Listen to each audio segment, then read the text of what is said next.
A dermatite atópica, ela leva à depressão?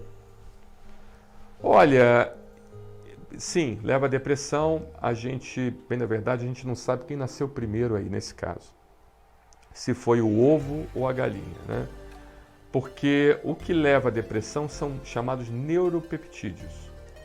Esses neuropeptídeos, existe uma corrente da medicina que diz que os neuropeptídeos são provocados pelo processo irritativo causado na pele. Ou seja, você causa aquele processo irritativo, você coça, existe o aparecimento de um processo inflamatório crônico. Esse processo inflamatório crônico exacerbado por um problema chamado superantígeno, que é um processo infeccioso, também por fungos e Staphylococcus aureus e assim por diante.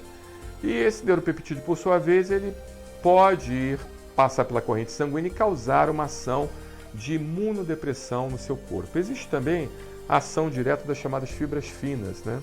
Ou seja, as fibras finas, que são as terminações nervosas mais distais, mais terminais que nós temos no nosso nervo, né? A gente tem um nervo grosso, aquele nervo ele vai se ramificando, dando aquelas terminações bem pequenininhas.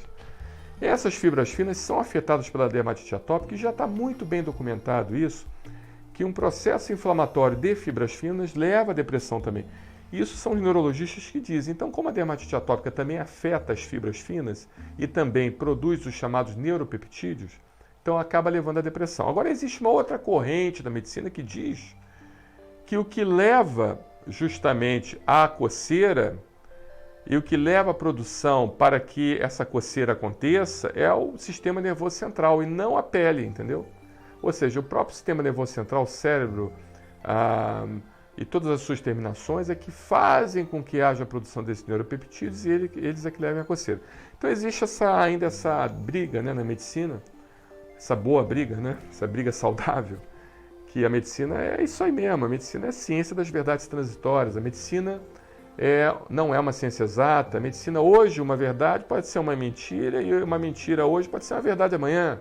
Então a medicina justamente ela precisa ser um campo aberto para discussão, para o debate. A medicina é uma área que você precisa debater. O corpo humano ainda não conseguiu criar um algoritmo para tratar o corpo humano, para entender o corpo humano em sua plenitude. Olha como existe realmente um criador, né, para tudo isso, né? Um criador para as coisas vivas, né, feitas de carbono. Enquanto você consegue criar uma inteligência artificial feitas de ligas de aço metálico e você consegue controlar essa inteligência artificial, o corpo humano é dificílimo, né? Porque cada um tem sua característica, sua particularidade. Cada célula do nosso corpo, por exemplo, equivale a todas as bibliotecas do mundo, né? Ou seja, se você pegar todos os livros, todas as informações, todos os dados que tem nas bibliotecas mundiais, não equivalem nem a uma porcentagem das informações que existem numa célula do ser humano.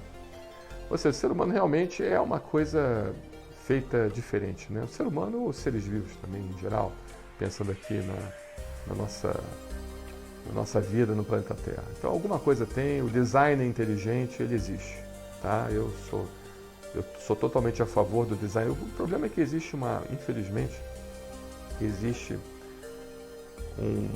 uma desonestidade acadêmica em dar somente valor às teorias chamadas teorias da evolução, né? O criacionismo, aqui, principalmente aqui no Brasil.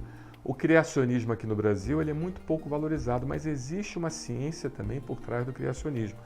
Eu já nos Estados Unidos, eu tive algumas universidades, visitando algumas universidades americanas, que você tinha cadeiras de criacionismo na universidade, dentro da biologia.